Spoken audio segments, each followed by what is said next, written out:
Welcome back, everybody, to Harbinger of Faith Digital Ministry channel. My name is Jay. I'm Randy, guys. Welcome back, man. I just want to say thanks for the comments on Facebook Live and the people that tuned in for the pump up of the repentance study on our YouTube channel. I appreciate it. Yeah. Tonight's study is the Kingdom Study Part 1. We're going to split this study up in, I believe, 3 studies. This was a real important study to me. Randy, you like the Truth Will Set You Free study, the Word study. Mm-hmm. This one right here really helped me because when I was in college is when I started studying the Bible. And unfortunately, I had delved into agnosticism and was touching on the verge of atheism. And being able to see that the Bible proved to be, this book proved, Daniel was proved to be written 500 years before Jesus was born. And then being able to see how he predicted the exact kingdoms that were going to be coming up. It was a big encouragement to me to let me know that the Bible is true. So this study is a good book study to do. And we'll just go ahead and delve right into it. All right. Daniel chapter 2, 26 through 28. And if you don't know the background is Israel has been conquered by Babylon, and there's a king Nebuchadnezzar. He wants to have a dream he wants to have it interpreted. And not just interpreted, he thinks people are trying to pull the wool over his eyes. So he's not even going to tell people what the dream is. He just wants the dream to be told to him, and then he wants the same person to interpret it for him. So Randy, why don't you go ahead and start 2:26 and just keep reading. The king asked Daniel, "Are you able to tell me what I saw in my dream and interpret it?"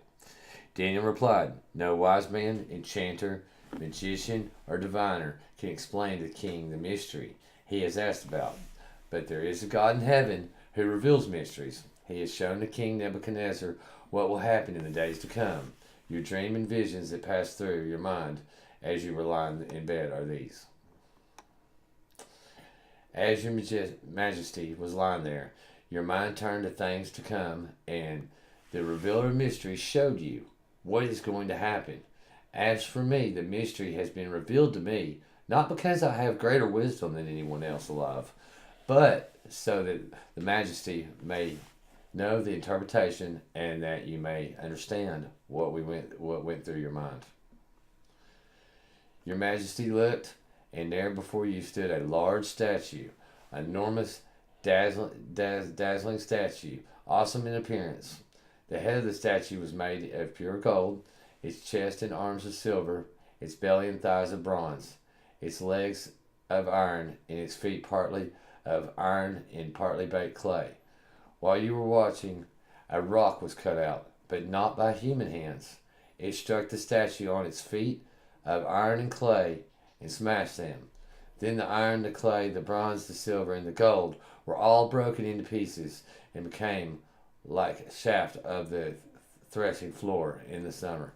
The wind swept them away without leaving a trace, but the rock that struck the statue became a huge mountain and filled the whole earth. All right now I've got a diagram of what this statue probably looked like. Something similar. And Randy's going to continue reading out of the book of Daniel, right where he left off, and that would be starting in Daniel 2:36. Randy?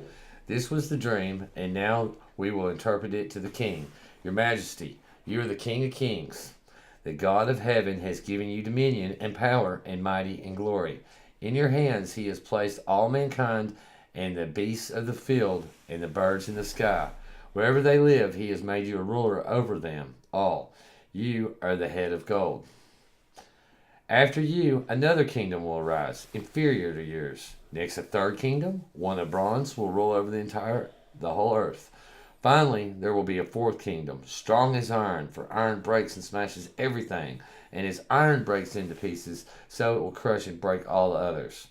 Just as you saw that the feet and the toes were partly of baked clay and partly of iron, so this will be a divided kingdom. Yet it will have some of the strength of the iron in it, even as you saw iron mixed with clay, as the toes are partly iron and partly clay, so the kingdom will be partly strong and partly brittle. And just as you saw the iron mixed with baked clay, so the people will be a mixture and will not remain united any more than the iron mixes with clay. So basically, what Daniel was doing some 500 years before the birth of Jesus was he was going through these kingdoms that we're looking at on this statue. The Babylonian Empire was the one that Daniel was talking to. The King Nebuchadnezzar was the king of Babylon at the time. And then he goes into the Medo-Persian Empire. Then he talks about Alexander the Great, the Grecian Empire. And then, of course, we have the Roman Empire during the birth of Jesus. And it says that this mountain hit at the feet of this statue, and all of them crumbled. And that's exactly what happened to Christianity. Christianity grew, and over the next several hundred years after Jesus, the Roman Empire was ultimately disbanded into the European countries that we have today. So this is a great prophetic discovery for me. It helped me to build my faith that the Word of God is true. So it goes back to, you know, how the Word of God was true for you when you were reading The Truth Will Set You Free. This is what really helped me when I was studying. Real. Yeah, it made it real for me. It sure did. It made it real. And I could see. And I actually went back and researched the book of Daniel and found out that, yes, it did. It was written in 500 years before the birth of Jesus. It was a big deal to me. So, with that said, what's a kingdom study got to do with the statue? Well, if you remember, the rock that hit the statue that was not carved out by human hands is talking about the kingdom of heaven that Jesus ushers in when he starts his ministry. And we'll read more about that in part 2. Okay? Another couple of admin notes. Randy and I, we've gotten some feedback about they don't really like, I guess we've gotten some feedback about putting 2 videos out a day. That probably not the best technique. So in the future, we'll probably be doing 1 video a day, typically. And that'll help people stay current. At some point, we may go to like 1 every other day or something like that. But we'll let you know. We really do appreciate your help. And please subscribe. We love that. And give us a thumbs up. Please leave any comments if you have any questions, or if you have a certain topic you want us to study on the side, outside of what we'll put another study together on it if you'd like. So, Randy? And just in conclusion, just want to say thanks to all the viewers. Thanks for tuning in.